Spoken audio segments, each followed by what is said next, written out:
Errentaren gaineko zergaren deflaktazioa guztientzat lineala izango bada ere, EH Bilduk zalantzan jarri du, eta beraz, alokairuagatiko kenkariak ere gora egin du, 1.200 eurotik 1.800 eurora.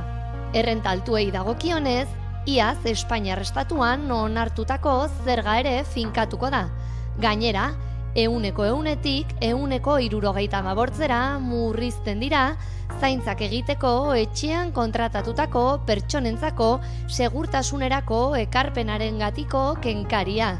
EH Bilduren arabera, batez ere errenta handiei mesede egiten dien laguntza fiskala da. Bada politika arloko gaiekin jarraiki, igandetik astelenera egindako bozketa telematikoan errepublikanoak alderdiko militanteek Pirinio Atlantikoetako presidentean hautatu dute. Orotara 895 boto bildu dira eta Max Brisson senatari miarriztarrak 3 bototik 2 jaso ditu. 592 orotara. Horrela Henry Lebreron Urruñako kontseilariari irabazi dio.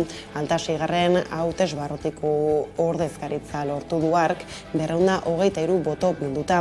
Fabrice Sebastian Basek Miarritzeko kontseilariak berriz 136 boto izan ditu. Sare sozialetan Brissonek eskerrak eman dizkie militantei emandako babesagatik. Aldiz, Henry Lebrerok zoriondu egin du Brisson esanez garaipenak federazio batu bat eraikitzera engaiatzen duela alderdiak departamentuan dagokion tokia izan dezan. Ordea Araba, Bizkaia eta Gipuzkoan hizkuntza ereduak eta euskararen legea propio aipatzea eta ondorioz 1992an onartutako lege horrek gurasoei seme alaben irakas hizkuntza aukeratzeko egun ematen dien eskabideak lehengoan jarraitzea. Horixe izan da Euskal Autonomia Erkidegoko hezkuntza legearen gaineko eztabaidetan gatazkatsuena eta itxura batean hor aldaketarik egin gabe onartuko dute asteazken honetan Eusko Legebiltzarreko hezkuntza batzordean. Ondoren osoko bilkuran onartu beharko dute eta azken bozketa hori abenduaren 21ean izatea espero da. Atzon atariko urratsa egin zen legearen gaineko batzordearen txostenari oniritzia eman zioten eta hor lehengoan jarraitzen dute aldaketek.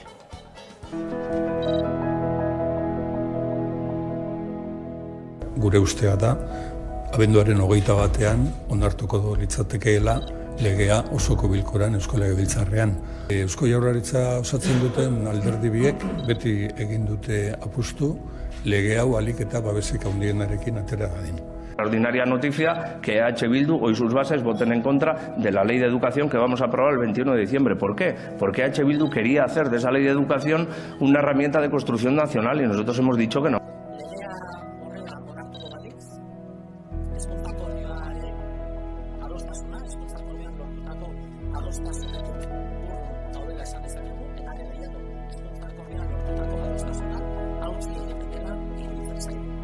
Gaizki jaioko da lege hau. Gaizki jaiotzen da eta gainera pena handia da. Lege honek beharko lukeuki parlamentuaren 181aren babesa. Hori lortu gendun aurretiko akordio baten. Akordio bat gaina oso konkretua zana, zan akordio abstraktu bat.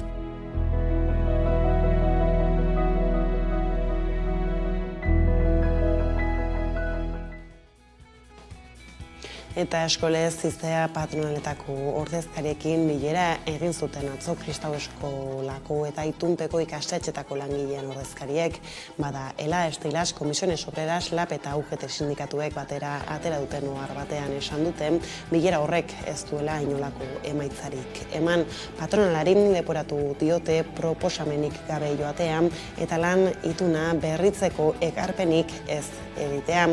Gogoratu duten aurrez ere hainbat greba egin dituztela lan hitzarmena berritzeko abian duten borrokaren barruan eta abenduaren 11tik 15erako amabosterako ere grebarako deia egin dagoela oroitarazita parte hartzeko deia egin diete langileei. Sindikatuek adierazi dute parte hartze zabala izan zela aurreko grebetan 165koa batez beste eta uste dute greben dinamika horrek behartuta joan zirela atzo patronaletako buruak bilerara, baina akordio bat lortzeko asmorik gabe.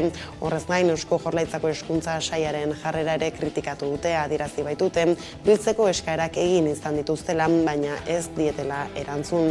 Hala, abenduko greben ostean, konponbiderik ez bada, borroka gordintzeko asmoa dute sindikatuek, hain zuzen ere urtarrietik aurrera indartu egingo dituzte greba deialdiak.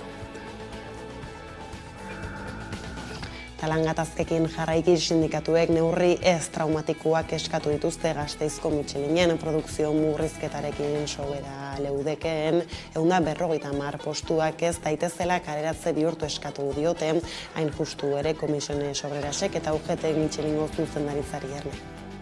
Gasteizko Michelingo faktorian 150 langile kaleratuak izango dira ekoizpenaren beherakada dela eta.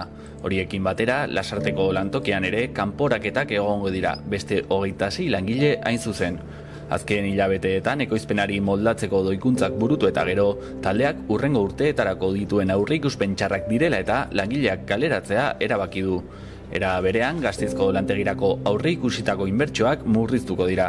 Esperotako 225 milioi eurotik 150 baino ez dira ailegatuko. Sindikatuek salatu dutenez, zuzendaritzak erabakia beraiekin eztabaidatu gabe plazaratu egin du, haserrea sortu duena. Aurten egindako mobilizazioengatik zigortuak izaten ari direla baieztatu dute.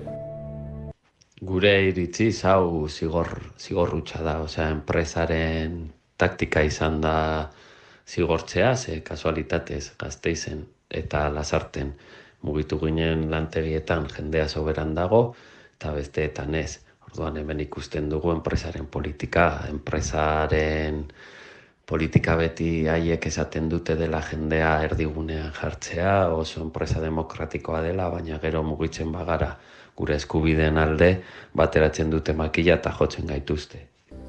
Sindikatuek zuzendaritzaren egindako bilera batean kaleratze ez traumatikoak egitea aldarrikatu dute. Baieztatu dutenez, inork ez dago soberan Gasteizko Michelinen eta kaleratzeak beharrezkoak izatekotan borondatezko irteerak eta aurretiko erretiroen bitartez egitea eskatu dute. Ostera Elak eta Alabek greba iragarri dute Trapagarango Amazonen hitzarmen propioa defendatzeko. Duela urtebete plantako langileek 24 orduko greba egin zuten eta orain azaldu dutenez enpresaren immobilismoaren aurrean euren aldarrikapenak asetzeko greba egitea besterik ez omen zaie geratzen.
Bestaldetik memoriari helduta Gogora Institutuak jakinarazi du 36ko gerraren eta errepresio frankistaren beste 3 biktima identifikatu dituela eta haien senideekin harremanetan jarri dela gorpuzkiak entregatzeko.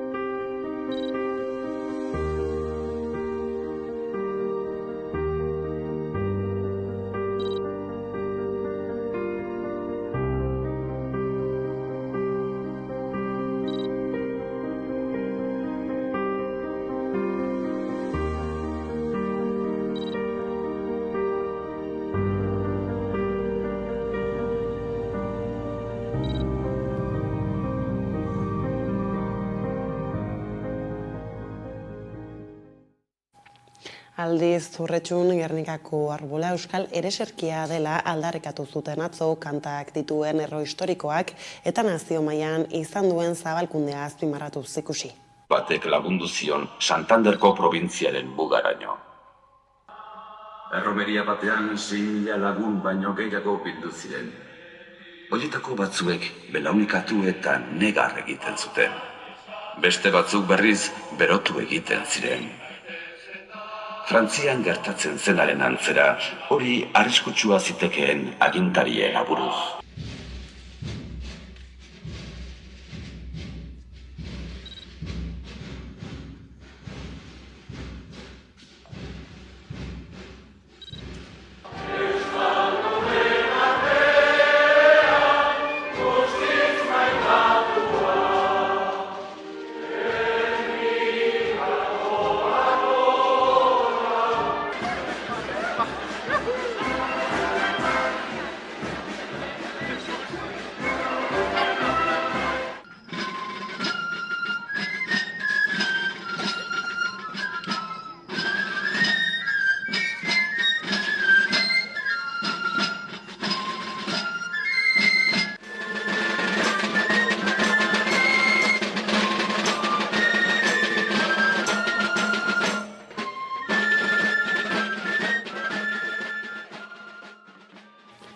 Eta eguerdira arteko berriekin bukatzeko Elia Elujarren itzultzaile automatiko neuronalari TTS teknologia txertatu zaio orain eta horri esker entzun egin daitezke proposatzen dituen itzulpenak.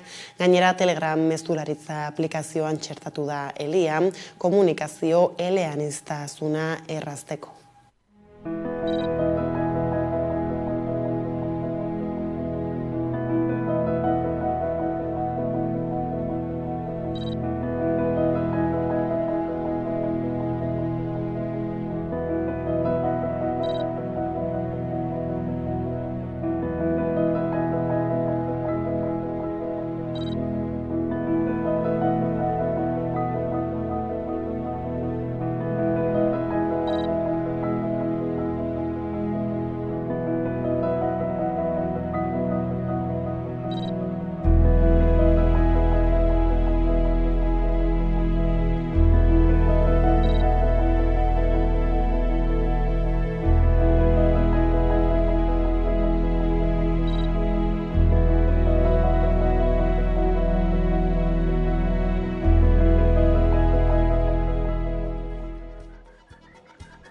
Eta honekin iritsi gara gurean gaur magazinaren lehen atalaren bukaerara eguneko elkarrizketa nagusiari bide emateko gaurkoan azararen 30 greba feminista orokorra hizpide zaldo.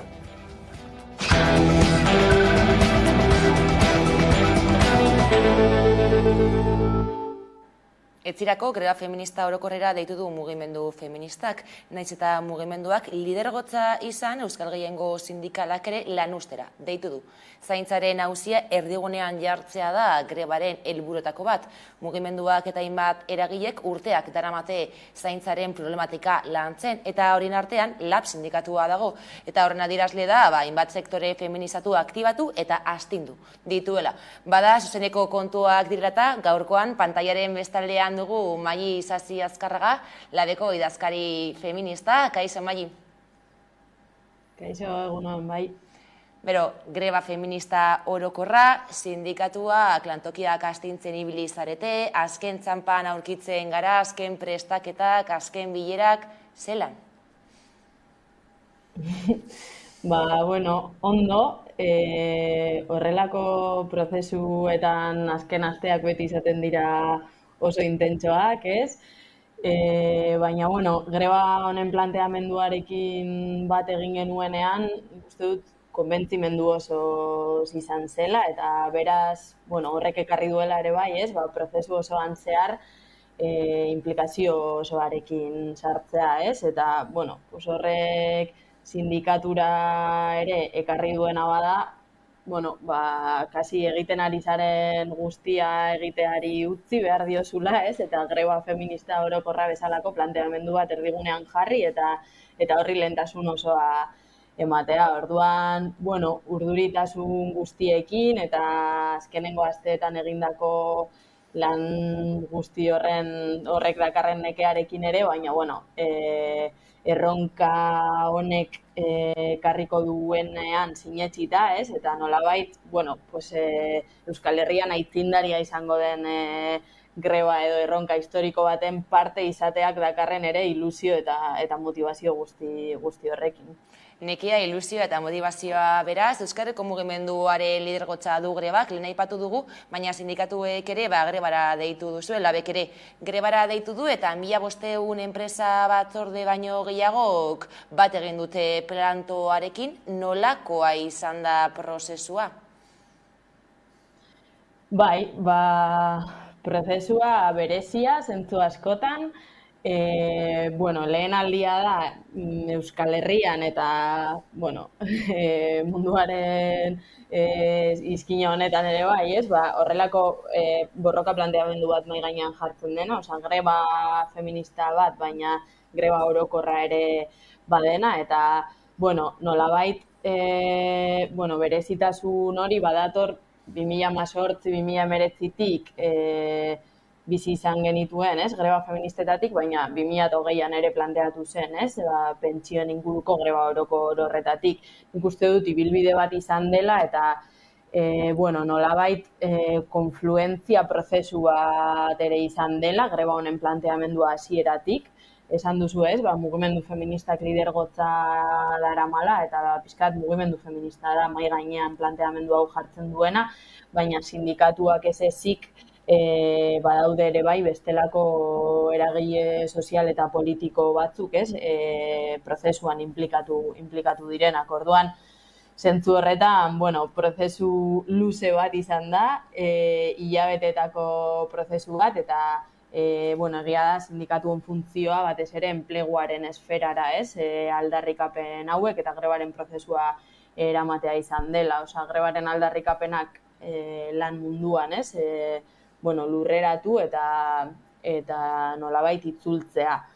Orduan, lehen esandakoa, ez, implikazio osoarekin sartzen zarenean horrelako prozesu batean, espazio ezberdinak irekitzea eskatzen du adibidez, ez, labetik propioki adibidez, ikasturte hasieratik emakumeen batzar nazional bat egin genuen, pixka bat ere hitz egiteko, ez? Nola nahi genuen lideratu ere bai emakumeok horrelako prozesu bat, zer ekartzen zuen, ez? Greba feministaren planteamenduak, gurea bezalako eragile misto batean, orduan, egon ginen hitz egiten aldarrikapenetaz, baina baita, ez?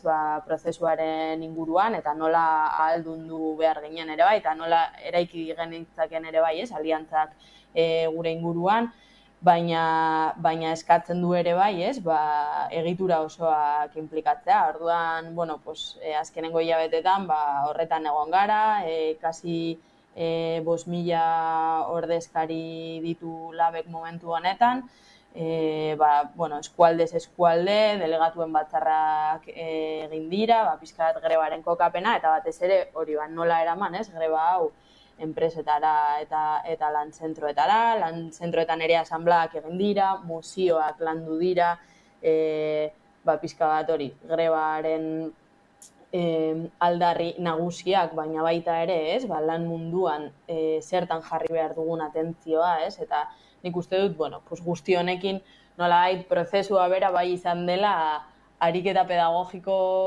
oso handi bat, eta nolabait zaintzaren dimentsio integrala ere bai, ez, ulertzeko eta barneratzeko ariketa bat. Eta bakoitza, ez, ze implikazio ekartzen dizkigun bakoitzari gauden tokian.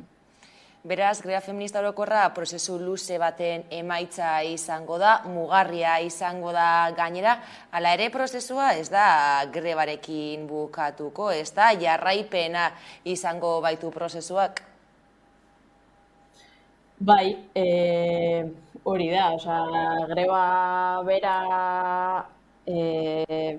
bada salto bat emateko egun bat, eta nik uste dut zuk aipatzen zenuen prozesua eta grebak berak jarraipena izatearen ambizioa badela greba honen potentzialitatea ere bai, ez?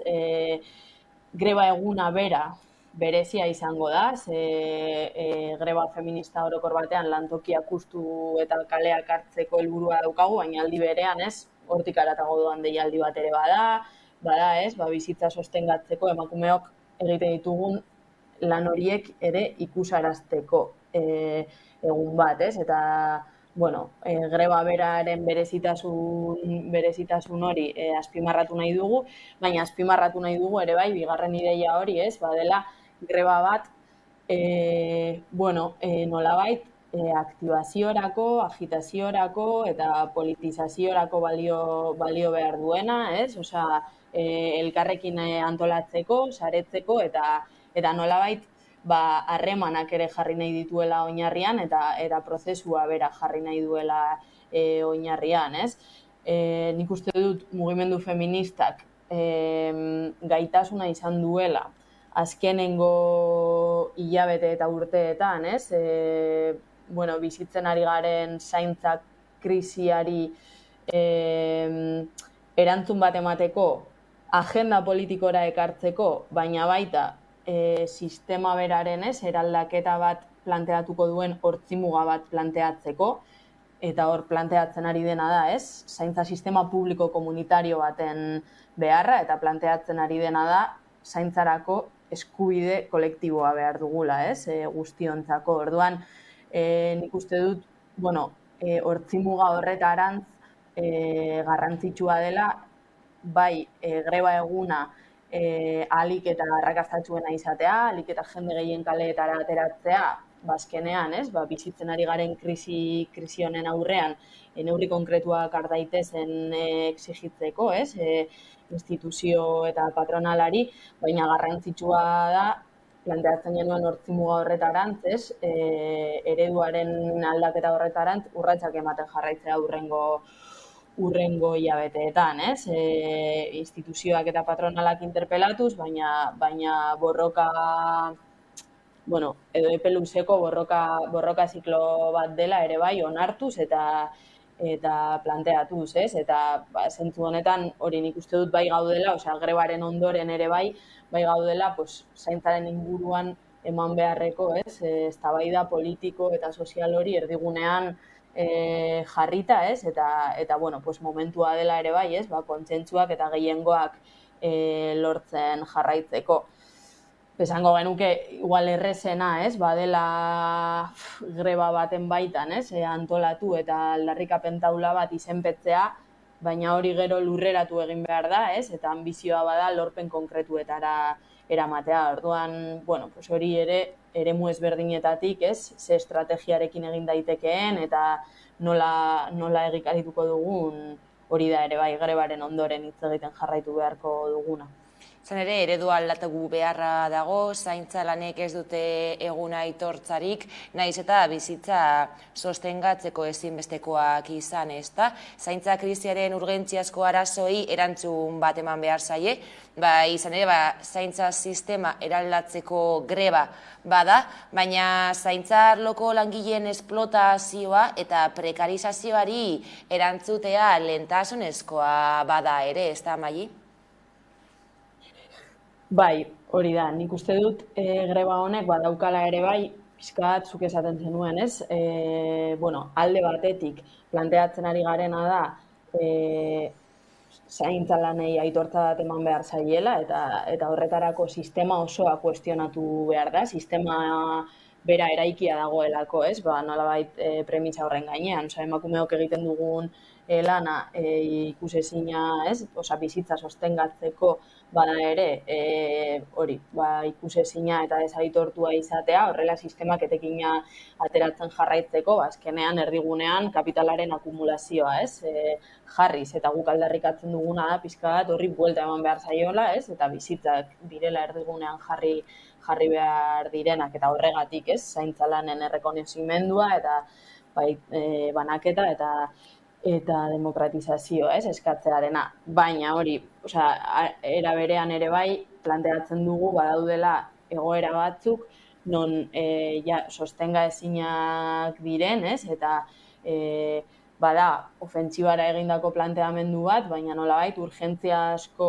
egoera edo esplotazio egoera batzuei, aurre egiteko momentua dela, eta hori da ere bai agendara atera nahi duguna ere, Orduan, bueno, ikusten ari garena da, zaintzaren eremuan, zaintza lan guztiak zaintza lan izateagatik prekarioak direla, eta hau ez da bere horretan gertatzen, hau gertatzen da, hori aitortza faltagatik, eta batez ere, zaintza zerbitzuetan ematen ari diren privatizazio prozesuengatik ere bai, ikusten ari gara, hori zaintza arloko esplotazio eta prekarizazio baten gainean ari garela erantzuten gure zaintza beharrei. Eta zentzu horretan hori badaude urgentziasko egoera batzuk, adibidez, atzerritartasun legearen erruz edo ondorioz, badaude emakume pila bat, emakume migratu pila bat, egoiliar edo interna bezala, lan egitera behartuak daudenak, hor probatua dago, etxeko langileen ehuneko 30 inguru, egoera irregularrean dagoela, eta horrek dakarrenarekin, miseriazko egoera edo lan baldintzak onartzera behartuak, askotan, edo hitz egiten ari gara ere bai, erresidentzietan, Arabako eta Nafarroako kasuan adibidez, non hitzarmen propiorik ez dagoen, hori 1.800 ordu lan egitera behartuak daude urtean, hilabetean 1.000 euroko soldata miserable batengatik, eta beste aldean aurkitzen duguna da erresidentzietako kudeaketa eramaten dituzten enpresek, milioiak eta milioiak irabazten ari direla. Adibidez, Domusbi enpresak 1.400 milioi eurotako irabaziak izan ditu, beste aldean emakume zaintzaileen esplotazioa dagoenean, Orduan, horrelako egoera batzuk bai ematen ari direla, baina, baita aipatu nahiko nuke, emakume, zaintzarloko emakumeen borrokari esker ere bai, lorpenak ere lortzen ari direla, eta nik uste dut grebaren prozesu honek ere bai, hori hauspotzeko balioko duela. Adibidez, gaur, justo, Elizondoko nagusien egoitzaren publifikazioaren inguruan agerraldi bat egingo dute bertako langileek, lortu delako 2009tik datorren kontu bat da, Elizondoko zahar-egoitzaren privatizazioaren kontra eta idea enpresak kudeatzen zuen privatizatutako gestio hau salatzen joan dira, langileak, egon dira, Baztango biztanleriarekin eta hainbat eragileekin batera privatizazioa eta privatizazioak ekartzen zituen ere lan baldintzak salatzen eta bar, eta lortu da langileen borrokari esker eta bertako udal borondateari esker, abenduaren 1 aurrera Elizondoko zahar-egoitza enpresa publiko batek kudeatzea, eta modu honetan, privatizazioari ateak ixten joatea eta lan baldintza edo hobei begira ere bai, eta zerbitzuak publifikatzeari begira urratsak eman daitezkeela ere bai, nolabait demostratzen ari da, Aipatu duzu, izan ere, hori prozesu bat bada, labetik urteak daramatzazue zaintzaren afera erdigunean jartzen, eta sektorea astintzen, aktibatzen, eta aipatu duzu Elizondoko publikazioa, baina beste adibideak ere badira, zahar-egoitzako langileak, izan ere, zaintza sektorea feminizatua, arrazalizatua eta prekarioa da, eta labetik alduntze bat eman da. Bai, nik uste dut azkenengo urteetan, piztu diren, borroka sindikal asko eta asko ehuneko handi bat, badira sektore feminizatuetako borrokak, eta nik uste dut hau ez dela kasualitatea. Azkenengo urteetan feminismoak izan duen intzidentzia gaitasunari ere erantzuten dion egoera bat dela, emakumeak nolabait, kontzientzia hartu eta, parte hartze politikoan ere bai, eragiten ari garela, eta nik uste dut bai residentzietako borroketan, bai etxeko langileek, hitzarmen propioaren alde abiatu zuten eta abian dagoen borroka horretan. Bai, etxeko laguntza zerbitzuan ere bai, planteatu diren borroka ezberdinetan, hor nolabait sindikalgintza feministari izugarrizko ekarpena egin diotela emakume guzti hauek, aldarrikapen batzuk jarri dituztelako erdigunean, eta aldarrikapen horiek ere sozializatzeko moduak jarri dituztelako erdigunean, gero egia da ere, salatu behar dela hori, borroka hauetako asko,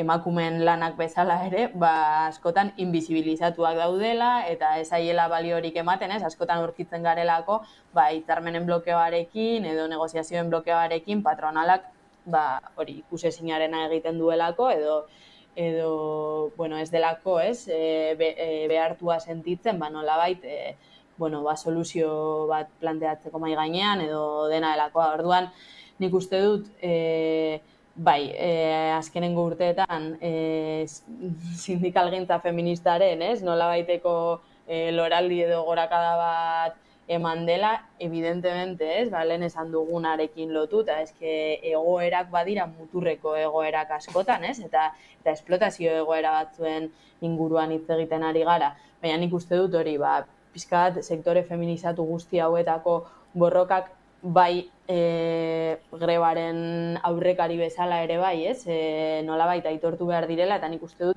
bai egin dutela ekarpen handi bat ikusarazten, nolabait hemen badagoela izan sektore edo gatazka konkretua izan erresidentzietako langileena edo etxeko langileena edo garbitzaileena berdin dit, badagoela erroan arazo bat, badela sexuaren araberako lanbanaketa bat, badagoela non emakumeen lanak ez diren baloratzen, eta hori zuzenean lotua dagoela, emakumeei ematen zaigun zaintzaile rol horrekin. Askotan etxeko lanetara dedikatzeagatik, edo etxean zaintza ardurak hartzeagatik, enpleguaren eremuan ere lanik prekarioenak betetzera kondenatuak gaude, edo zaintzaren eremuan ere bai lan munduan ikusten ari garelako, zeintzuk diren lan baldintzak. Orduan ikuste dut, zentzu horretan bai eman dela, hori izugarrizko alduntze bat eta nolabaiteko politizazio bat ere bai, zer den lan munduan gertatzen dena, eta hori nolabait agendara ere bai, ekartzeko gaitasuna egon dela. Azaroaren 30ean greba feminista orokorra eta izenak berak dio, gizarte guztia dago deituta orokorra delako, herritar guztiak interpelatzea ezinbestekoa izan den arren, nola joan da gizonen interpelazioa, izan ere sektore maskulinizatuetara ere iritsi zarete? Bai, hori da. Hori zen pixkat greba honen ere helburua. Greba orokorra izendatzearen arrazoia bada, interpelatua jendarte osoa gaudelako, zaintza beharrak guztiok izango ditugulako, eta sujetu zaurgarri bezala, gure buruak kokatu behar ditugulako, eta aitortzen dugulako, izaki interdependienteak garela, eta zaintza badela, gure gorputzak zeharkatuko dituen eta gure bizitzak zeharkatuko dituen elementu bat, gure bizitzan zehar, eta orduan guztion behar bat dela, baina ez dela modu justo batean banatzen ari, alde batetik instituzioek muzin egiten ari diotelako, zaintza behar hauei aurre egiteari privatizatuz eta ez eskainiz, beharrezko baliabideak, baina gero, badagoelako ere bai, jendartearen parte handi bat, gizonak, ez zaintzeko privilegioa daukatenak, eta ez zaintzeko privilegio horri eusten ari diotenak, nolabait. Orduan, bueno, pues, greba honen helburuetako bat ere bazen nolabait hori, ez? Banaketa desorekatu eta injusto honetan daukaten ardura ere bai, ez? Interpelatu, eta pixka bat daukaten ardura eta posizio horretatik ere bai, mugiarazi eta implikaraztea. Uste dut egin batean bai lortu dela, zaila izan da eta zaila zen, ez? Implikazio, prozesuan zehar implikatzea egia da, interpelatuak zirelako, baina grebaren sujetu ere badirelako, ez? Orduan, hori bili gara, lantzen, ez? Zein izan behar duen, pixkat, gizonen paper hori posizio horretatik aktibo bat izan daitezen ere bai, grebaren prestaketan, aurrelanketan eta guzti hori, baina, ohituta dauden lehenengo plano horretan ez egonda, ez? Planteatzen genuenagatik, mugimendu feministak lidergotza izan beharreko, ez? Greba bat delako. Orduan, nola egin zaintzaren ulerkera integral horretatik implikatzeko, eta implikatzeko ere bai, ez bakarrik emakume zaintzaileekin elkartasun greba bat izango balitz bezala, baizik eta lehenengo pertsonan ere bai, ez?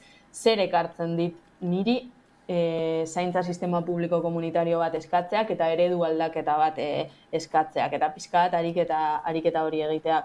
Orduan, nik uste dut sektore maskulinizatuetan ere bai, noski lantzen ari den greba bat da, lehen aipatu bezala, 1500 atxikimendu eta mozio baino gehiago jaso ditugu, eta azken egunetan ere jasotzen ari gara, are gehiago, enpresa komite ezberdinetatik, enpresa batzorde ezberdinetatik, lanketa egin izan da, langile asanbladak egin izan dira, egia sektore ezberdinetan, ez bakarrik sektore maskulinizatuetan, baina guretzako bai garrantzitsua zen ez ulertzea hau mugimendu feministaren greba bat bakarrik bezala edo sektore feminizatuetako greba bat bezala, ez? Osea, problematika hau eraman behar da, ere bai, daukan itzulpen propioarekin sektore maskulinizatuetara, eta hori problematizatu behar da, zergatik sektore maskulinizatuetan orokorrean gizonek ez dituzten zaintzarako,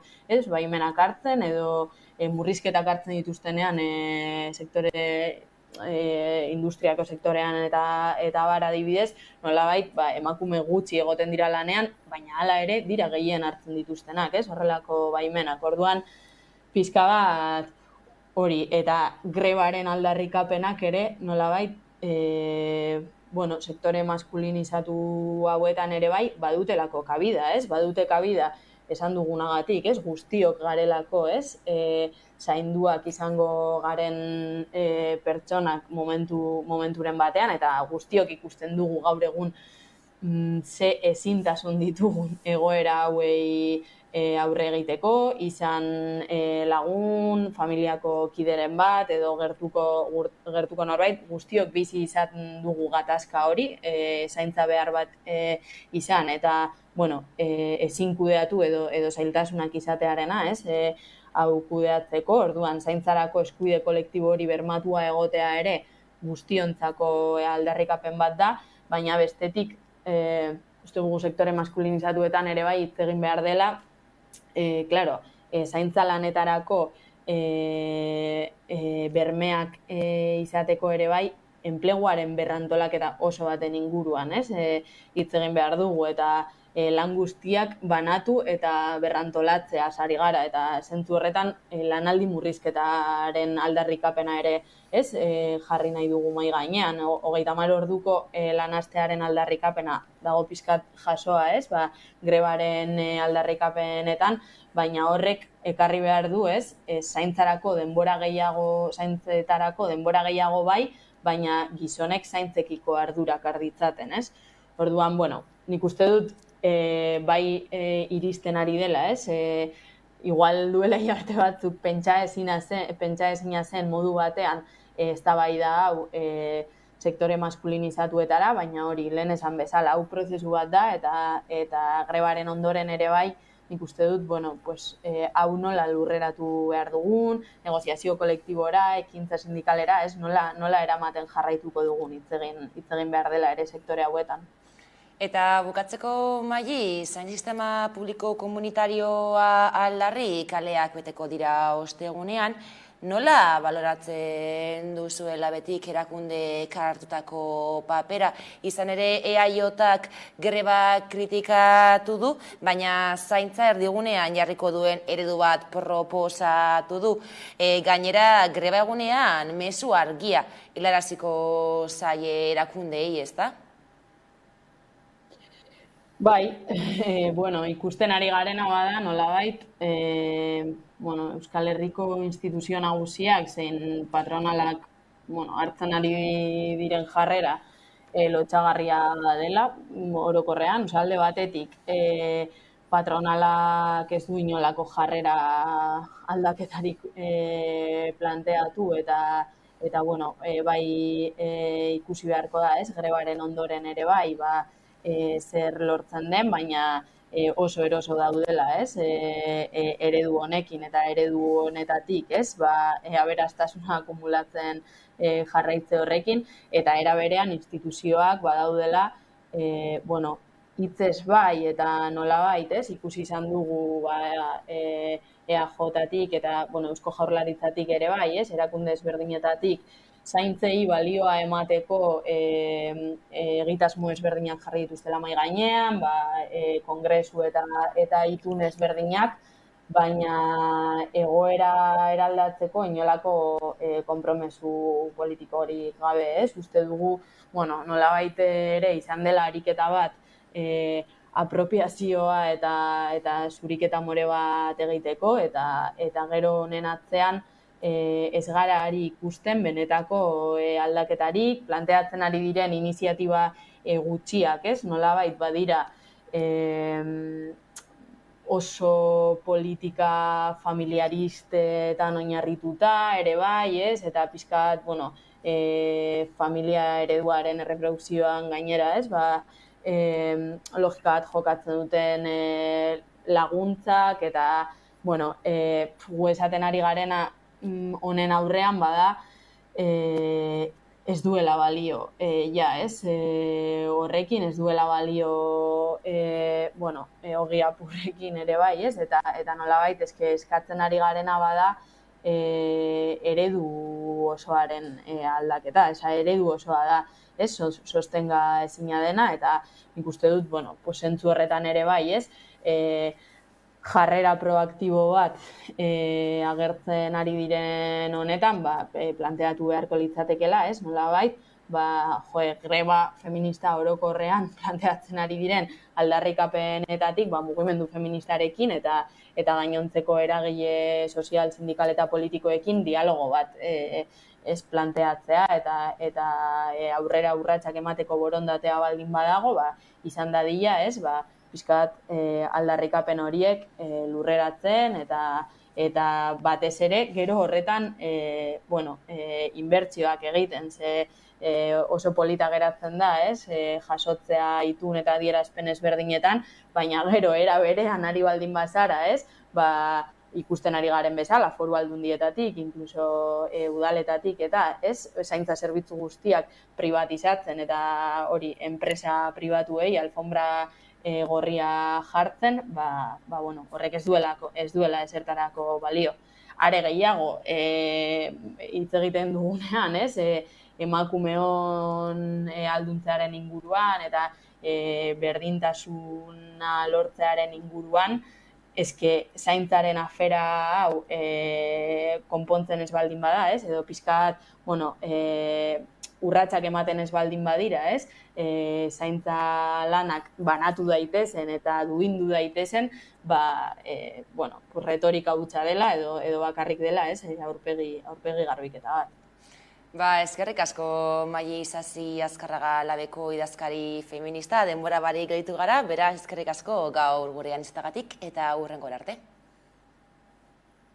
Mi esker zuei gonbidapenagatik bai. Ongi etorriak saiora, amatasunak, gurasotasunak, feminismotik hitz egiteko plaza edo plazatxoa. 2021 urtean, zaintzagatik lanaldian murrizteko egon ziren eskaren 85%, emakumezkoena izan zen, eta eszedentziakin antzeko zerbait gertatzen da, inkluso datu dut handiagoa dela. Hemen dugun gonbidatua Garik, datu horien atzean ezkutatzen den salbuespenetako bat dela esan dezakegu, eta gizonezkoa eta berak hartu du, edo hartu izan du, urte batzu ez, zure aurraren zaintza lanetarako murrizketa hori. Kostatu zaite ni alabarekin nolako harreman estu berezi hori izatea. Honein 6 urte ditu, eta egia esan hirukote horretan, zaila egin zait.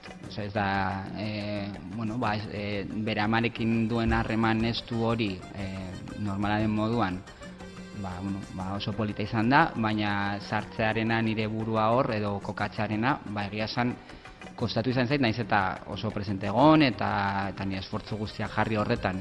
Eta beti aldarrikatu dut ere, beste horren, ez izango aitatzen izan daiteke beste horren papera, ez? Zenen, ere zailtasunak ditu, paper guztiek dute zailtasuna, eta bago bigarren paper hori edo bigarren plano batean gelditzen den pertsona horrek duen funtzioa, bizipenak sentitzen duena, eta hori guztia, emozioak, mugitzen diren emozio guztiak kudeatzea ez da erreza.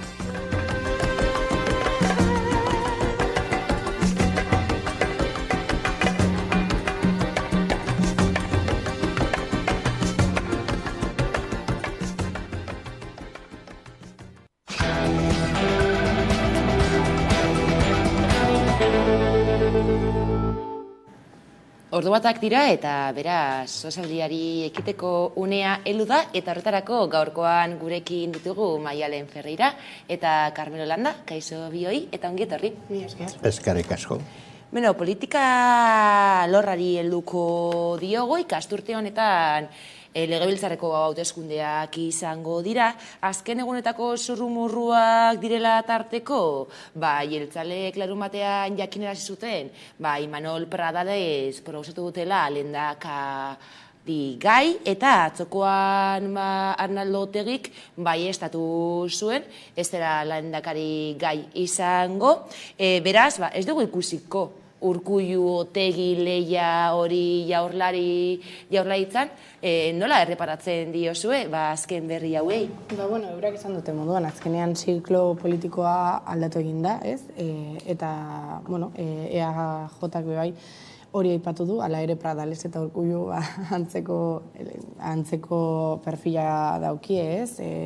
Oso gestioan zentratuta, Pradalesen kasuan, naiz eta urte asko sortziz, urte daramatza politikan sartuta ez dagoen inongo deklarazio polemiko horik, ez oso instituzionala izan da, baina makroproiektu askotan parte hartu izan du, ez? Azkenean ikusi izan dugu Supersurren proiektua, gero tunel hori irria azpitik pasako dana 2028an, bere izena daramatza, Guggenheim, Urdaibaiko Guggenheima bebai sartuta egon da, ezin dugu astu bebai hor Zaziren akzio batzuk eukizitula, hor bebai bere perfilan badaz gauza negatiboak eta atarako dienak, naiz eta bera gaur esan dau, oraindik asko falta dela kanpaina hasteko, ez? Eta jarrituko duela bere lanean, ez? Baina, era finko batean jakingo dugu urtarrian, bera izango dela hautagaia, eta EH Bildun hor dago atea irekita, behar bada emakume bat irtengo da, nik pentsatzen nuen EAJan emakume bat hautatuko zuketela, edo behintzat saiakera hori egingo zutela, baina azkenean ez, espero dugu EH Bildun emakume bat hautatzen duten. Lehenengo kontu deigarria da, hauteskundeak agian ustalian izan daitezkela, agian ekainean, esan dut hor dago muga, eta da hilabete pila bat lehenago ari gara hauteskunden inguruan eztabaida egiten. Ez da nik uste, ezaugarri berezi bada, eta nahiko pentsatzekoa, azken aldian, Euskal Herrian politikaren zentro bilakatu direla hauteskundeak, instituzioak, eta uste dut horrek politikari ez diola mesede handirik egingo. Zuk esan duzu, ez dugula ikusiko Urkullu Otegi eztabaida. Baina ezke nik uste benetako eztabaida politikoa ez dela pertsona biren artean ematen dena. Eztabaida eman behar da nik uste jarrera politikoak eta hildo politikoak eta arazo politiko konkretuen inguruan. Nik uste dut hori interesgarria badala. Une honetan bertan daukagu aspalditik eztabaida bat pendiente eta ez da askorik sakontzen da hezkuntza legearen adibidez. Edo beste bat, Osakidetzarena eta osasun sistemarena. Ez da, nik uste dut edota nire ustez supereztabaida deituko nukena da Euskal Herriaren egoerarena, ez da, naziogintzarena. Bueno, hori gelditzen da itzalita, hauteskunde batzuk egongo direla, hemendik 7 hilabetera agian. Edo 4 hilabetera, ez dakigu, ez da. Eta nortzuk izango diren hautagaiak eta uste dut, egin beharko genukeena da igual hobeto zentratu eztabaida politikoa hemen. Ez da benetan gai sakonak eta gero implikazioa, jende askoren implikazioa, ez biren edo lauren implikazioa eztabaidan, baizik eta jende ugarirena gizartean. Gizartea politizatu zentzu positiboan sugerituko nukenik, ez da. Gero beste kontu bada, bai deigarria egin zait, hain denpora laburrean, bai EAJaren eta bai Bilduren, EH Bilduren hautagaiak asteburu batean, partikan ventilatu dira, ez da. Eta oso modu desberdinean gainera. Alde batetik EAJ berak aparatoak esango nuke, komunikatu dio Urkulluri bera ez dela izango hautagaia. Eta badirudi Urkulluk disgusto sartu duela, ez da. Zeukala asmoa, 3 aldiz izan da 4. batean ere, lehendakari gai eta agian lehendakari izateko. Baina, klaro, nik galdetzen dio nire buruari, eta zertarako. Esan edo, zergaiti dauka Urkulluk hainbesteko interesa 4. lehendakari izateko. Badauka proiekturen bat, Euskal Herrirako berezia pendiente daukana. Badauka aldaketaren bat sakona bere politikan, orain arte egin duena aparte edo besterik gabe da interes personal bat, eusteko jaurlaritzari ez dakit. Eta beste kasuan, kuriosoa da ze, Arnaldo Otegi berak komunikatu dio EH Bilduri ez daukala asmorik aurkezteko. Nahiko ezoikoa da, normalean erakunde batek planteatu beharko lioke generalean, modu egokiago batean, zeintzuk diran gure helburuak, zeintzuk diren bete beharrak eta horren arabera hautatu egingo dugu hautagai bat, ez da? Iruditzen zen normalagoa politikaren zentzu logiko batean. Orain Arnaldotegik esan du, ni naiz joango, esan dio mai politikoari, eta aldiz esan du, baina bai jarraituko du koordinatzaile. Hori nahiko ezoikoa da, ez da? Koordinatzaileak ez du hautatzen bere alderdia. Normalean alderdiak hautatu behar du koordinatzailea, ez da? Eta zerbaiterako. Orduan esaten badu, politika aldatu egin behar dugu, baina neo jarraituko du koordinatzaile. Hor badago ere elementu bat aztertzeko modukoa, ez da? Claro, aldaketa ze zentzutan ematen da, edo bestela esan da, ze ardatzetan kokatu behar dugu hemendik aurrera politika Hego Euskal Herrian. Ezkerra eskuina ardatza, edo aldiz nazioa. Hau da, Euskal Herria nazioa, eta Espainia eta Frantzia estatuak gainean dauzkagunak, ez? Eztabaida nazionala izango da, edo izango da, klase eztabaida, ezker eskuin eztabaida, hori argitu beharko genuke. Ezker eskuin ez du ematen, bentsat bazuren aldetik. Zeren ikusi dugu PNV oso harrapatuta dago PSOEren eskuetan, neurri batean. Ikusten duen agian ez duela irabaziko hauteskundeetan, PSOEren besoetara joan da, eta hor teoriaz eskuina eta eskerra lotu egiten dira, teoriaz diot. Orduan, hori guztia dago nik uste argitzeko, ez da, eta interesgarria da nik uste hori guztia argitzen alegin bat egitea. Ze, azken finean, hauteskunde batzuk ez dira pelota partido bat. Urkullu Otegiren kontra, ez, nik ez daukat planteamendu hori, ez da, eta ez dit inporta eztabaida bioien artean edo beste batzuren artean, da batez ere nahiko nuke eztabaida irekia egin, ez da. agente guztiak implikatu eztabaida horietan, eta benetan demokrazianik horrela uler dezaket, ez bestela. Ez dakigu izango diren hauteskundeak momentuz, atzokoan Urkulluk adierazi zuen, adierazpen batzuetan momentuz ez duela eperik jarri, datarik jarri, aukera bat izan daiteke, hori, Europako hauteskundeekin bate egitea, hala ere batzuek diote aurreratuko dituela Urkulluk, zalantza hori badago, baina zuk aipatu duzu, ezta? Urkulluk baino gehiagotan argi utzi zuen bere nahia, ezta? Lehendakari berriro izatearen nahi hori, lehendakari gai aurkezteko, baina alderdiko zuzendaritzak ez dio utzi, eta Pradale ez bera proposatu du. Eta EH Bilduren kasuan beste kontu bat, besterako kontua ez da, Otegik ez zuen nahi lehendakari gai izan, eta orduan alderdiak ez du behartu Otegi, ez da?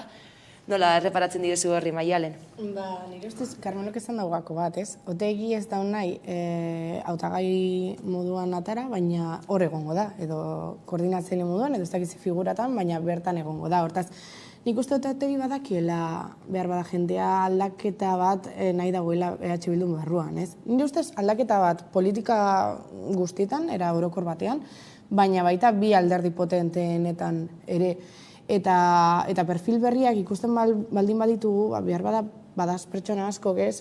Oraindik ez diela, edo naiz eta EH Bildurekin bat egon ideologia mailan, ez diena ausartzen edo ez dutena nahi EH Bildu bozkatu, behar bada oraindik ligatzen dutelako, ez, badakigu, ez, ez dakit zelan ez, baina bai, violentzia eta taulakoak, ez, Madrilen ikusten da askotan, eta baita hemen Euskaldunak ez diezen pertsonen artean, ez.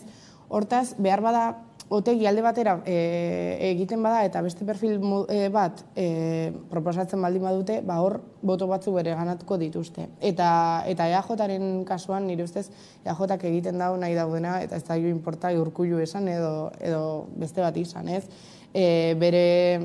Bere nahia da hauteskundeak irabazi, eta azkenengo hauteskundetan ikusi genuen zen nolako emaitzak euki zituzten, eta emaitza horiek Urkulluk euki zituen, hortaz ez zaio inporta Urkullu alde batera ustea, eta berri batekin probatzea, ez? Eta Pradales zekien, eta bere inguruan zekiten, ez? Bera Urkulluren ikaslea izanik, eta bai maila politikoan, ez? Bere pausuak erabaten edo bestean jarraitzen, atarako sala, ez, hautagaitza moduan, ez dakite orain, baina bera bazekien, ez, badaz perfil batzuk, non oraindik behar bada gazte esamardienak, baina badakitela, ez, aterako diezenak, ez, lehenengo burukide moduan, edo, eta Pradales da bat, ez, eta azkenean ikusten da zergaitik, da gazteleraz esaten den moduan, kontinuista perfil bat dauko, eta, bueno, egia da,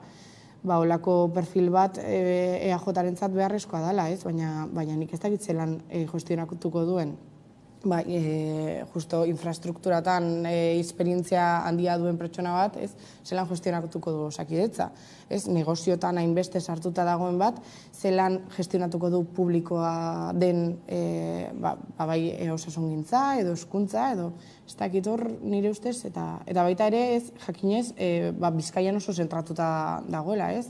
Araba eta Gipuzkoa ez da existetzen, eta gainera EAJak Araban eta Gipuzkoan ez du izan bere maitzik onenak, hortaz, hor baliteke susto bat ematea hauteskundeetan. Izan daiteke agian, EAJ ez dela arriskatu, ez da? Hildo beretik baduan profila badu Pradalesek, ez da?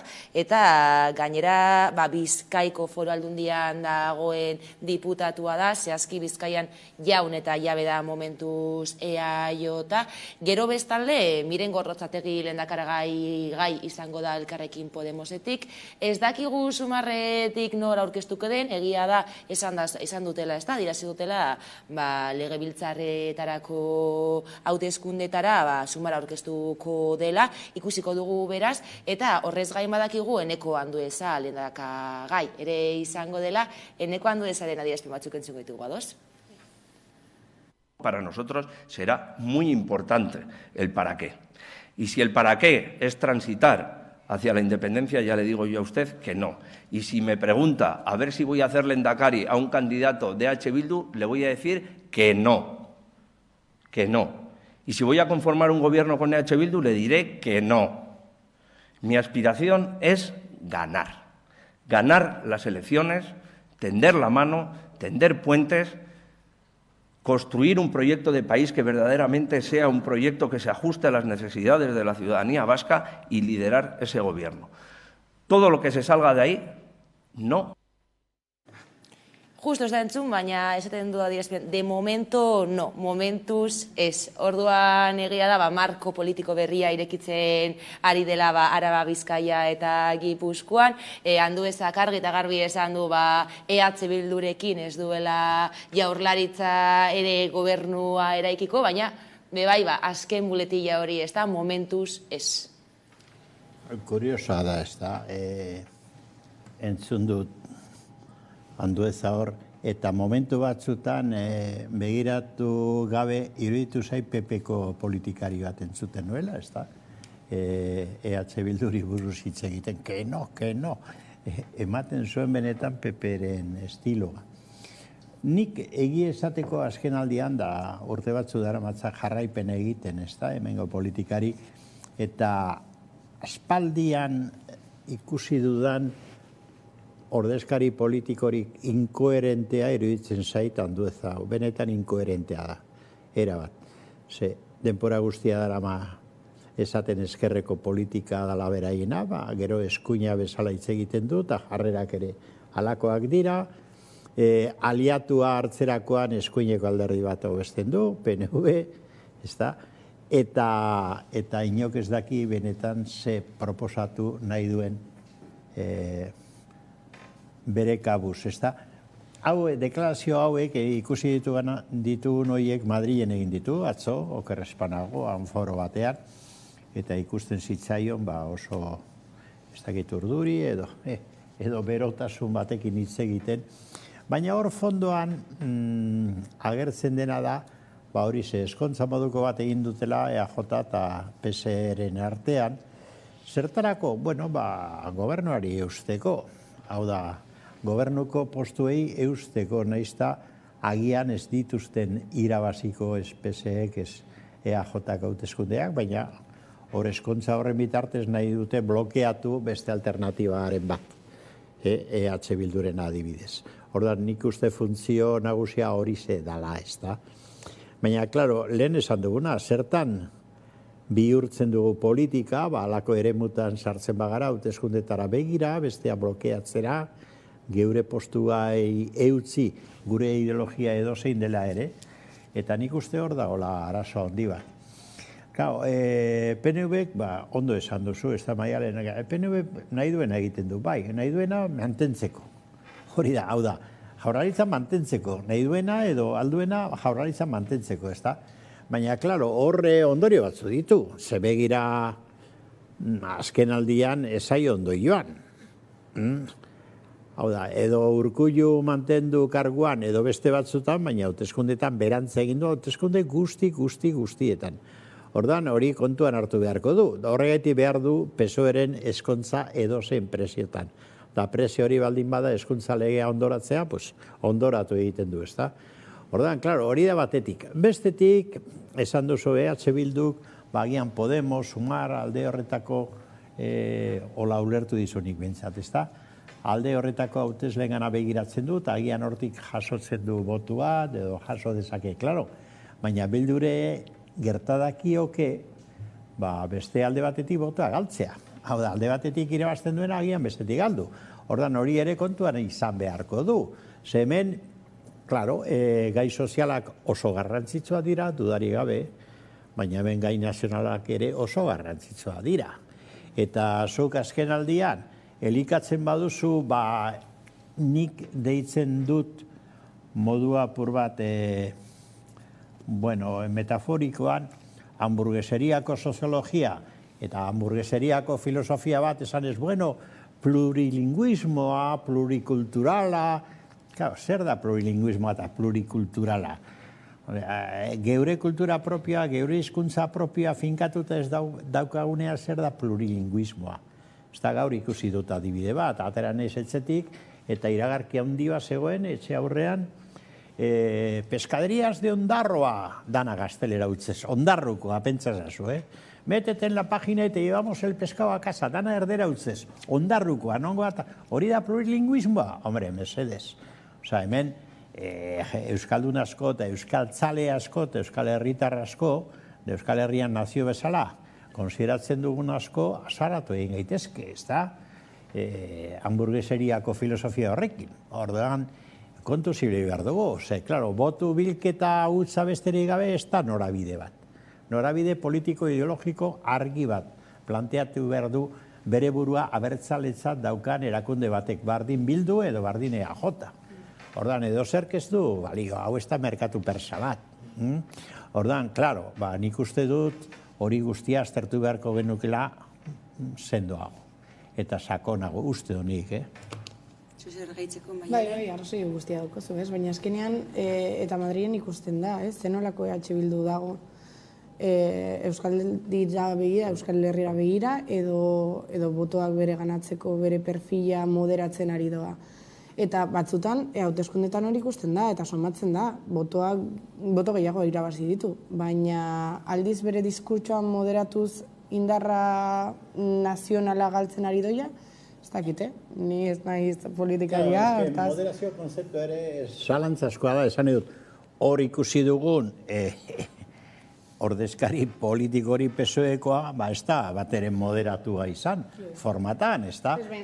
Independentziarantz ez badau begiratzen EH Bildu, nor begiratzen dago. Galdera hona da. Eta nire ustez, ja ez da bere objektibo finkoena, edo behintzat hauteskundean eta kanpainan ikusten da eta somatzen da, behar bada bere diskurtsotan hori disimulatzen doie pizka bat. Behintzat Madril mailan bai, hori seguru.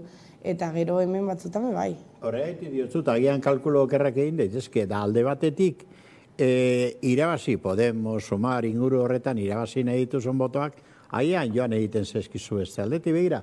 Duela pare bat egun zegoen gutun bat, berria egunkarian, eta oso adierazgarria zen, esaten zuen begira, ni izan naiz EH Bilduri otegiri zuzendua zegoen gutuna. Ni izan naiz aurreko hauteskundeetan, orokorretan Bilduri botu eman zionanik. Espero nuen, Bildu koherente izatea, bai eskerreko politika definitzen, bai Madrileko Kongresuan ere, baita ere nazio mailako politika. Klaro, gero ikusi dut, PSOE apoiatu dugula inolako baldintzari gabe, da horretarako neure buruari esan nion goino. Helburu bakarra bada, fatxak eta eskuin moturrak geldiaraztea Madrilen, horretarako PSOE-ri ematen dio botua zuzenean. Klaro, nik espero nuen beste zerbait Bilduren aldetik esaten zuen berak. Eta zer, injustu ere, Euskal Herria, Euskal Nazioa defenditzea eta helburu horiek planteatzea, adibidez Kataluniako alderdiek egin duten bezala, negoziazio batean, esaten baduzu musutruk, horretarako ja zuzenean PSOE-ri ematen dio botoa. Helburu bakarra bada hori, ulertzen diazu. Orduan, eztabaida horiek ari dira planteatzen. Ez du balio bakarrik hauteskundei buruz, dalientzi buruz hitz egitea, hitz egin behar da edukiz. Hildo politiko hartu behar dugu, egingo du hamburgueseriako soziologia eta politika bat, edo egingo dugu seriotan, ez da? Hemengo herri honen, naziotasuna defendatu eta nazio eraikuntza defendatu. Debate hona da. Eta gainera beste alde batetik, behar bada gaur egun, EH Bildu lehendakaritzara, lehendakaritza irabastea, behar bada ez da positiboa beratzak. Noren botoekin? PSOE-rekin botoekin? Ez da positiboa den, baina posible ez du ematen. Handu ez da begira, bereala esan du ez. Baina ala ere, imaginau, mundu paralelo batean, hori lortzen baldin badau, azkenean, independentzia lortuko dau? Ez dut uste, behar bada boterea bai, baina gero lortuko dau nahi dauena, ez dakit. Independentzia ez da gobernuetatik bakarri lortzen. Lortu behar da herri mugimendu sendo bat izan da, eta politika eta helburu politikoak argi izan da, eta hildo politikoa argi izan da. Nik uste dut orain nasketa handi bat dagoela bai EAJ-an da bai Bildun, maila horretan, da argitu behar da. Horrek esan nahi du, debate politikoak berkokatu egin behar dela nik uste dut, ez egon horren beste duela hemendik 6 hilabetetara egon daitezken hauteskunde batzutara begira, baizik eta egunerokotasunean zer egin beharko genuken, zer egin behar dugu hemen, Euskal Herrian, ez da? Esate baterako hezkuntza mailan, edo euskararen inguruan begira zelako manifestazioa egin genuen Bilbon, ze eman du horrek, ze ondorio praktiko atera dugu, ez da ikusten oraindik, ez da? Bueno, gaur da bildu dira, ez, lehendakariarekin, ez? Bai. Kalera doan lehendakariarekin esan nahi duzu. Kalera doan lehendakariarekin, bai. Bueno, debatea badaude, gauza interesgarria daude, ez da behidatzeko, bai. Badaude debatea pizteko kontuak eta sistemara aldatzeko Euskal Herriko Mugimendu Feministak greba feminista orokorrera deitu du, zain sistema publiko bat aldarrikatzeko eta zaintza jarri du erdigunean. Etzi greba feminista orokorra dugu Euskal Herrian, kaleak aldarriz beteko dira, grebalariz beteko dira, nola ikusten duzu egoera? Zen helburu nagusia jendea interpelatzea, gizarte osoa dago deituta, nola ikusten duzu? Nik oso potente ikusten dut, indartxu, uste dut sektore gehienetan greba egingo dutela, ez dakitzen bat enpresa pribatu ere bildu dira grebaren alde, hortaz gauza oso positiboa ikusten duen. Hasiera batean, pentsatzen duen mezua ez dela helduko sektore guztitara, ez da gizon guztitara. Nire ustez, hasiera batean zelan jendea ulertu zauen bakarrik greba feminista zala, bakarrik emakumeak interpelaturik zeudela, edo zaintza sektore batzuen emakumeak soilik, baina lortu dute azkenean mezua zabaltzea gizarte guztiran, greba orokor bat da, bai gizonak bai emakumeak sartuta daude, eta nire ustez oso potentea izango da, ikusiko dugu zer nolako manifestazio piketeak oso goiz egongo dira, bostetan uste dut azten diela leku batzutan, hortaz, kaleetan somatuko da, ikusiko dugu zer nolako potentzia eukitzen dagoen, baina nire ustez indartxu atarako die emakumeak eta gizonak ere. Azkenean bazen helburu bat, zaintzaren auzia problematika, sozializatzea, politizatzea, ze izan ere, zaintzak egun ezinbestekoak badira, eta zaintzak zer diren zehazki azaltzeko ere, ezinbestekoa izan da, mugimendu feministak egindako prozesu luze hau. Dudarik gabe, zaintzarena gai oso garrantzitsua da, ze lotura dauka beste. Hau da, oro har emakume gizartean daukaten tokiarekin eta toki hori nola aldatu behar den, ez da. Ikusi ditut, egunotan publikatu diren halako ikerketa batzuk, zaintzaren inguruan da horre nola antolatzen duen gizartea, eta benetan harrigarria da. Datua dira, jente guztiak ezagutu beharko lituzke, ez da. Zein den emakumen implikazioa eta zein gizonezkoena, ze desberdina den, ez da. Nolako lotura suposatzen dion familia barruan eta familiatik kanpo ere emakumeari zaintza lanak, eta nolakoa proporzioan asko txikiagoa gizonezkoena, ez da, gizonezko ez dugu asumitzen, hor nik uste dut, tokatzen zaigun zaintzaren partea ez familian, edo kostatu egiten zaigu, asumitzen. Arlo guztietan, ez da, batzutan da etxeko lanak egitea, errekadoak egitea, familia zaintzea, umeak edo nagusiak, bueno, oro har, ez da. Eta nik bai uste dut deialdia arrakastatsua izango dela Hego Euskal Herrian, ez dezagun astu Ipar Euskal Herrian ez daukate margenik konbokatzeko, hori esplikatu dute sindikatoek, eta hori ere deigarria da, zergaitik ez dagolako marko propio horik Ipar Euskal Herrian, greba antolatzeko ere, hori kezkagarria da, ez da. Hego Euskal Herrian esaten dugu, zatiturik gaudela Nafarroa batetik, Gipuzkoa Bizkaia bestetik, baina gutxi gora bera hor marko bat egiten da, ez da? Maila sindikalean, maila laboralean, edo alako greba deialditan, iparraldean hori ere ez dauka, ez da? Manifestazioak bai egingo direla, baina greba ez. Baina batzutan Donostira etorriko dira ere erabaki dute, Donostira etortzea mobilizazioetara ere, ez da? Orduan, greba deialdi egiteko aukera hori ere, oinarrizko aukera ere, nazio mailan ez da planteatzen iparraldean, hori ere kezkagarria da.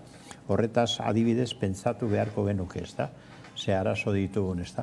Eta, baina hegoaldean, bai, ikusten da, ni 25ean egon nintzen hemen manifestazio ikaragarria handia izan genuen Bilbon, hau da emakumeen aurkako violentzia salatzeko eguna zen azeartean, eta Bilbon egin zen manifestazioa deigarria egin zitzaidan, hori grebarako prestakuntza ere bada, ezta? Bistan da, eragingo du. Eta oso garrantzitsua. Gero egonda beste elementu bat ere kontuan hartzekoa, eta da interna etxeetan lan egiten duten emakumea bereziki, ia guztiak izaten dira etorkinak, ia guztiak inolako eskubiderik gabe, ez da laboralak ere ez, eta horiek kexatu egin dira arrazoiz nik uste dut. Ezin direlako konsideratuak izan ez da greba ditzeko ere. Eta eskari bat egin diote emakumeen beste oroar, ez da, emakume gizonezko esan edo mugimendu feministari, eskari bat esaten, kontuan hartuak izan daitezen beraiek, ez da. Nik uste dut elementu horiek ere, lehen aipatu dut iparraldekoa, beste hau ere, gure gizartean dagoen, bereizketa, zatiketa eta marginazioa ere kontuan hartu behar ditugu eta integratu behar ditugu, ez da, herritar bezala, herri barruan. Eta langile bezala, horiek ez daukate, lan ordutegirik ez daukate, beti dabiltza lanean gaute egun, askotan ez daukate, inolako eskubide laboralik onartuta eta larria da egoera, ez da, dira benetan marginatuak orduan. Halako elementuak kontutan hartu behar dira. Eta zaintza publiko eta orokorra eta universaldua aldarrikatzen da. Baina hori zatika ikusi eta detalitan ikustea oso interesgarria da. Ze generalean batetik danok behar dugu zaintza, guztiok. Ze hemen dago irudi bat nahiko falsua, zaintza da umea zaintzea edo oso jente zarra zaintzea ez. Zaintza askoz ere edatuagoa izan behar du eta publiko izan behar du eta ezain pribatua, ez da? Eta hainbat elemento, eta gero partekatua gizon da emakumeen artean. Da hor desoreka ikaragarria handia daude. Egon ez datu batzuk ikusten. Eta benetan deigarria da, ez da? Eta ez soilik arduraren abe bai, ez? Nola emakumeok beti hartu dugun ardura hori, baina psikologikoki edo emakumeok izan behar izan dugula beti, zaintzaileak eta gizonak zainduak. Eta, aipatu duzu, azkenean, lehenengo greba feminista orokorra izango da, hainbat irakaspen lortuko dira greba feminista honetatik, 2017an eta 2019an ere greba feminista izan zen, baina, mugarria izango dela argi eta garbi, eta, hainbat kontu hobetzeke egongo direla, iritziak iritzi eta kontu hori, mugimendu feministak lidergotza du greba deialdi honetan, baina Euskal Gehiengo Sindikalak ere grebara deitu du, 1500 enpresa batzorde mailo gehiagok bat egin dute dagoeneko lan ustearekin, plantoarekin, Leire Gallegorekin, elako kiderekin izan gara lehen, bere hitzak entzungo ditugu eta gero jarraituko dugu. Greba feminista orokorrera deitu du Euskal Herriko mugimendu feministak azaroaren 30erako. Euskal Gehiengo Sindikalak ere grebara deitu du. Bada, pantaiaren bestaldean dugu Leire Gallego, elako gizarte ekimeneko eta grebako antolakuntza taldeko kideak. Kaixo, Leire? Kaixo, egunon. Sindikatutik ere, lantokiak astintzen ibili zarete, ez da? Azken txampan, azken prestaketak, azken bilerak, zelan zaudete? Ondo, gogotsu, baino, lan askorekin ere bai, ez? Eta azkenengo egun hauek oso intentsoak izaten dira beti, ez? Azkenengo egunetan bereziki okatzen da asanblada pilo bat egitea. Guk aurre ikusten dugu 1400 asanblada inguru egitea, horietako asko eta asko ja egin dira, baino beste asko, azkenengo egunetan egiten dira, ez?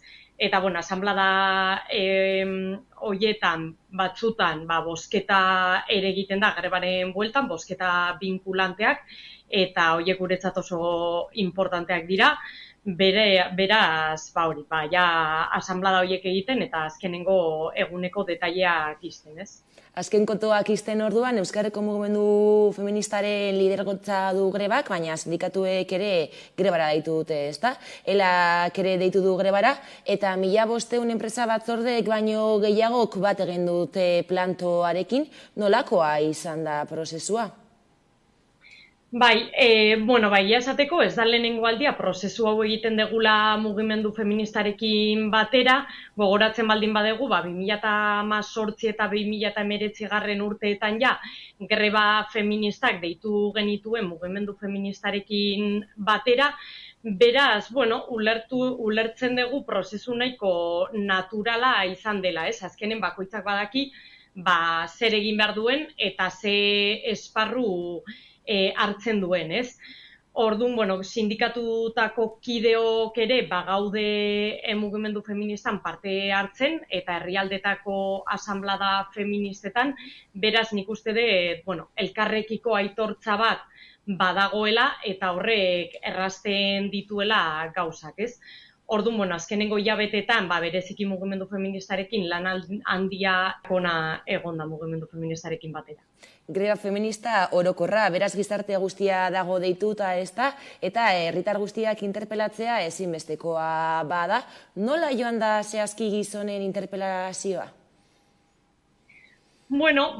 Pozik gaude, behintzat, egin dugun prozesuarekin, greba honek balio izan digu, gizonekin, eta, zaintza esparruetakoa ez den sektoreekin, prozesua egiteko eta, gure azalpenak emateko eta azaltzeko zergatikoa zen grebara, ez? Orduan, noski beti bezala, resistentzia batzuk egon dira, baina nik esango nuke orokorrean pozik gaudela, gure jendeak, gure delegatuek, ulertzen dutelako, azaltzen deguna eta ulertzen dutelako zergatikoa zen grebara, ez? Eta jende gutxik jartzen du zalantzan, esaten deguna, zaintzen inguruan. Baina erronka orokorra bada interpelazioarena, izan ere baita sektore feminizatu batzuetan ere, etxezetxeko laguntza zerbitzuan, garbiketan adibidez, eta horiek interpelatzeko lan handia egin duzue. Bai, noski erronka potoloa da, ez? Eta badakigu, zailtasunak eduki izan ditugu, eta badakigu, zer dan gai honen bueltan, zaintzak bezalako gai batekin greba orokor batera joatea, ez? Erronka galanta, baina, nik esango nuke adibidez, elan abantaila bat daukagula prozesu honetan, eta da, guk denbora asko daramagula, zaintzen inguruan lanketa egiten gure sindikatuan, ez? Eta denbora asko daramagula zaintza sektoreen publifikazioa eskatzen, beraz aldarrikapenak asko landu izan ditugu, ez? Hau da, zaintza sektoreko langileen prekarietateari buruz asko hitz egin izan dugu, zaintza sektoren privatizazio eta azpikontratazioari buruz asko ere hitz egin izan dugu. Beraz, asko landu dugu diskurtso hori eta borroka ugari eduki izan ditugu, bai zaintza esparruetan eta bai sektore feminizatuetan, ez? Adibidez erresidentzietan, greba oso luzeak eduki izan ditugu, etxez-etxeko laguntzan ere bai, baina baita adibidez, garbikuntzan soldata arrakalaren aurkako borroka ugari eduki izan ditugu, ez? Beraz, esango genuke sektore feminizatuetako borrokak edo grebak azkenengo urteetan erreferenteak bilakatu direla eta horrek laguntzen digula orain egin behar dugun lanketarako. Zaintzaren sektorean, erakunde publikoek kudeatzen dituzten zerbitzu gehienak enpresa pribatuen esku daude. Eustatek 2020an emandako datuen arabera, Araba, Bizkaian eta Gipuzkoan, 494 zar etxe zeuden, horietako 146 baino ez ziren titulartasun publikokoak, eta 40 baino ez zuten kudeaketa publikoa. Instituzioek zaintzari ez diotela garrantzirik ematen, eta negozio bihurtu dutela salatu duzu, behin baino gehiagotan. Beraz, esan daiteke zaintzak privatizatzeko estrategia bat badagola martxan, ezta? Hori nik uste begibistan dagoela eta horrela dala, ez? Azkenean zaintza sektorea eta bereziki gizartearen zahartzearen ondorioz pertsona helduen zaintza negozio hutsa ikusten dute batzuk, ez? Instituzioek eta enpresa pribatuek, eta, bueno, gure senideen zaintza esku pribatuetan utzi izan dute gure instituzioek, ez? Inkluso enpresa pribatuen esku eta baita putre funtsen esku, ez? Hor daude enpresa oso handi batzuk diru asko irabazten ari direnak, bueno, adibide batzuk jarri daitezke, ez? Hala nola Kleze, Domusbi, Eulen enpresa kudeatzen dituztela zaintza zerbitzu pilo bat, eta, bueno, gure senideen eta gure osasunarekin egiten dutela negozio, ez? Azkenean, instituzio publikoek gure, bueno, zaintzen kudeaketa enpresa pribatu hauen esku uzten dute azpikontratazioaren bitartez, ez? Eta konkurtsoen bitartez, eta gero ez dago inongo jarraipenik. Ez dago inongo ikuskaritzarik instituzio publikoen bitartez. Naizta, zerbitzu hauek finantzatzen diren diru, bueno, guztiona dan diruarekin, ez? Eta gero, greba feminista orokorrari begira batetik, nola baloratzen duzu erakundeek hartutako papera, eta gero bestetik, zaintza sistema publiko komunitarioa aldarrikatuko da 30ean, eta EAJak greba kritikatu du, baina zaintza erdigunean jarriko duen eredu bat proposatu du. Eredu publiko eraldatzailea feminista eta komunitarioa euren esanetan, zer duzu esateko horren inguruan? Bueno, uste degula propaganda besterik ez dela, ez? Eta hori datuek, bueno, ez duelak esatin, baizik eta, bueno, datuek adierazten dute hori, ez? Desde luego, ez da eredu publikoa, hau da, privatizatuta dagoen eredu bat da azpikontratazioaren bitartez, bataz beste erresidentzia plaza bakoitzeko, bueno, ordaintzen dana dira 16.500 euro urtean, ez? Guk oindala, bueno, aste pare bat gure azterketa bulegoak zaintzen inguruko txosten bat atera zuen, eta hori adierazten genuen, ez? Bataz beste erresidentziako plaza batengatik 16.500 euro ordaintzen direla urtean, eta gainera kantidade hori handituz joan da azkenengo 3 urteetan, ez? Azkenengo 3 urteetan kopuru hori 2.000 eurotan handitu da. Bueno, baita Eusko Jaurlaritzak defendatzen duen eredu hori, bueno, noski ez da eraldatzailea, azken finean zaintza sektorea jarraitzen du izaten sektore feminizatua, sexuaren araberako lanbanaketan oinarritzen da, eta beraz, ez da eraldatzailea, ez? Esan deten bezala, feminizatua da eta prekarizatua.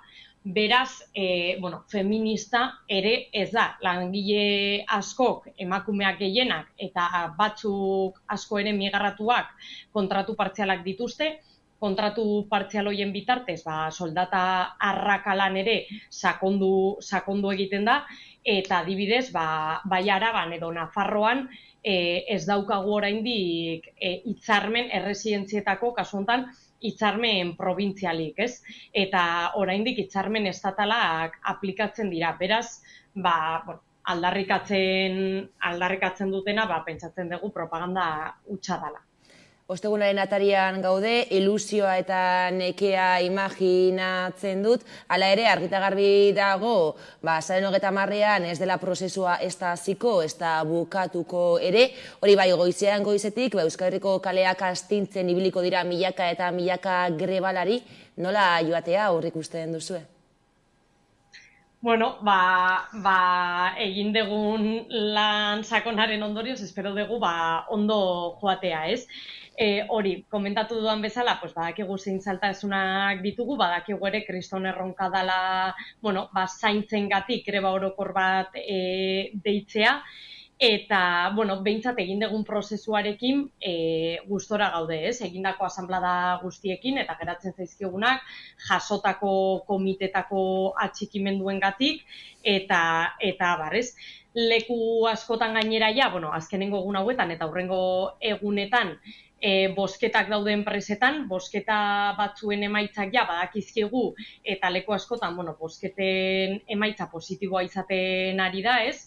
udaletxe askotan, ikastetxetan, ikastoletan, industriako enpresa batzuetan ere bozkatzen ari da, eta ja batzuetan emaitza positiboak ditugu, grebaren alde, beraz, pentsatzen dugu hori, egindako prozesuaren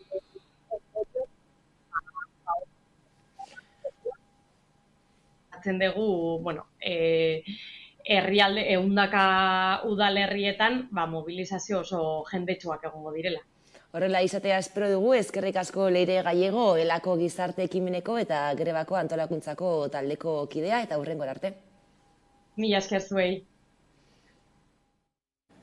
Entzun dugu Leire Gallego Elako kidea, izan ere, greba feminista orokorrean zaintza jarriko da erdigunean, garrantzia bada mugarria, azken batean zaintza ez da inoiz izan ez aitortua, eta zaintzak ez du inoiz garrantzirik izan, gainera egun zaintza lanak negozio dira, sektore feminizatua, prekarizatua, arrazalizatua bada, eta datu batzuk ematearren, egun Araba, Bizkaia eta Gipuzkoan, egoitzetan lan egiten duten langileen artean, 84 emakumeak dira, etzeko lan orduak egiten dituzten emakumeen kasuan ordainduak direnak, 86 emakumeek egiten dute, eta gainera 42 emakume migratuek.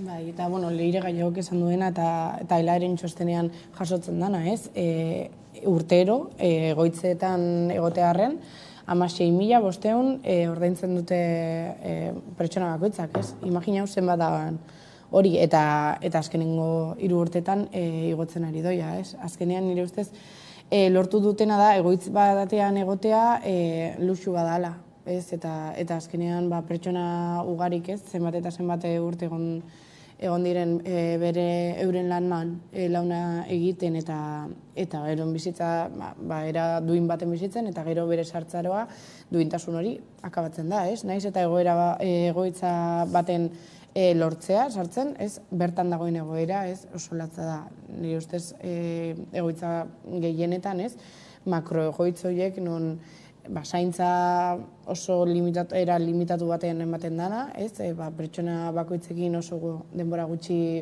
pasatzen dutelako langileek, ez dauketelako ingo hastia eurekin egoteko eta eurak modu duin batean tratatzeko eta zaintzeko, eta azkenean da hori da egoitzak eta zaintzaren mundua negozio bat bilakatzen denean, hor dago arazo bat, nire ustez badaz gauza batzuk, era publiko batean gestionatu beharko direla, eta ez dirua edo negozio bat bilatkatu nahian, ze azkenean bizitza da, eta denok zartuko gara, gu adibidez familia nire aitona 85 urte dauko, eta ez daun nahi egoitza baten bukatzea, badakielako azernolako sartzaro aukiko dagoena.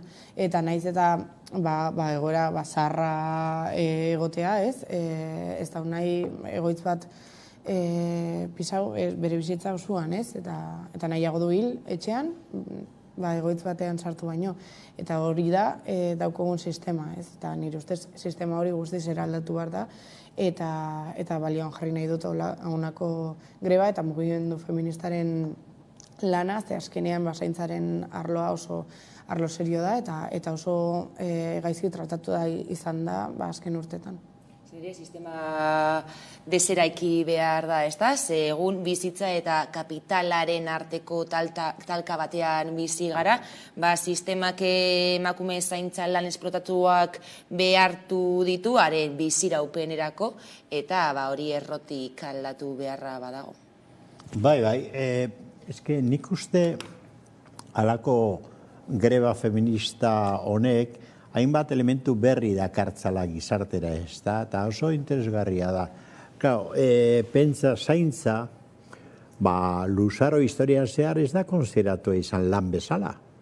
Hori da kontua, ez da Marxek kapitala idatzi zuenean, hasi zen apuntatzen gauza bat ordura arte inok apuntatzen ez zuena. Eta da, etxean egiten dena lana da. Naizta ez ekoitzi modu nabarmenean plusbalia bat, fabrikakoa bezala, baina noski, lana bada orduan ze sortzen dut, Amarsek esaten zuen, lan hori gizarte osorako beharrezkoa da zergatik, berriro ere indar produkzioa sortzen duelako, hau da, balio du regeneratzeko eskulana, edo langileak. Langilegoa behar du, bersortu, umea sortu, langileak zaindu, elikatu, mantendu, gero lantegian lan egiteko. Baina, klaro, lan hori esen ikusten dezen konsideratzen lan bezala. Baina eske gaur arte ere, etxe barruan egiten den zaintza, ez da lan arautua, ez du soldata bat jasotzen. Olertzen diazu, ez da konsideratzen lan merkatuko lana, merkatu barruan dagoen lana, eta lan ikaragarria handia da, da erabat feminizatua dago. Baina ez da konsideratzen. Orain gutxi arte esaten zen, sus labores egiten du. Sus labores ez, zaintza lana handi bat egiten du. Eta gero daukagu lan ordaindua, baina lan ordaindua bihurtu dute nagusiki negozioa, negozio kapitalista. Ordan hori guztia kanporatzen laguntzen du ikaragarri greba honek, ezta? Da nire usterako oso kurioso izan da zentzu horretan Leire Gallegoren interbentzioa, nire usterako sindikatoen implikazioak oso elementu interesgarria dakar. Greba feministan sindikatoak ez bakarri bat egin baizik eta implikatu egiten direnean antolaketan, ikusten da lotura hori orain arte diskutatua edo ukatua izan dena, hau da, lan merkatuaren eta zaintzaren artekoa, beraz emakumeak feminizazioaren bitartez emakumea langilea dira. Etxean lan egin edo soldata oso pobre baten trukean lan egin negozio kapitalista batean, residentzia pribatua bezala, ez da? Edo sasi publikoak, gero benetan pribatua direnak. Hori guztia ari da kanporatzen. Eta kanporatzen ari da beste elementu bat oso importantea, ze desoreka dagoen implikazioan sexuen arabera. Osea, zaintza lana, pribatua zein publikoa, etxe barrukoa zein bestelakoa, emakumeek 180 eta piku batean egiten dute konparatuz gizonezkoekin. Hor desoreka ikaragarri badago. Eta gainera datuek argi eta garbi adierazten dute desoreka hori. Hainbat eragileek bat egin dute gainera greba deialdi honekin, egia da, sindikatuek babestu dutela, baina baita eragileek ere, 1500 enpresa batzordek, eta kazetariek ere greba babestu dute, egia da izatez kazetaritzak 29an egin duela greba, ez da, prentza idatzian batez ere, 30ean beste batzuk egingo dugu greba, baina, kazetarien lana aitortzeko ere, hor atzikipen bat egin zeren, idazki bat, Maialen? Hori da, ez. Azkenean, kazetariok greba eta protesta guztietan hor gaz, baina nara egiten, ez? Hortaz, nahi genuena da, erakutsi gube bai, greba feminista orokor honen parte garela eta zaintza arlo guztietara eraman dezakegula, eta baita ere kazetaritzara, azkenean, asko, ez garena zaindu, ez, azkenean, ordutegirik ez daukogun, behintzat, batzuek zelan gestionatzen dugun, ez, ordutegirik gabeko lan bat, azkenean, beti egon beharrekoa, eta beti erne, eta beti era aktualizatu batean, ez, eta azkenean, gure bizitza pribaturako eta zaintzetarako, gure familien zaintzetarako oso zaila dan bokazioz mozorrotuta dagoen lan bat da. Hortaz oso garrantzitsua da, bai, kazetariok parte hartzea eta interpelatzeaz, eta azkenean konturatu dezagun eta pentsa dezagun zelan egin dezakegun kazetaritza feminista bat, eta bai greba hau kubritu, garrantzitsua dalako, bai gizarte osorako eta bai movimentu feministarako, baina zelan, zaintza horiek gure profesionaltasunara, gure egunerokoran eta gure laneran zeran enabili, eta hori nire ustez funtsezkoa da. Funtsezkoa da, eta izan da gainera, eta hainbat kastarik bat egin dute atzikipen horrekin, eta, Euskal Herrian kastaritza feminista badagoela argi gelditu da. Eskerrik asko Carmelo Landa eta Maialen Ferreira gurekin izanagatik, eta hurrengora arte. Hurrengora arte, bai. Eta orain tarte bat eta jarraian itzuliko gara eguneko albiste nagusiekin. Orain arte.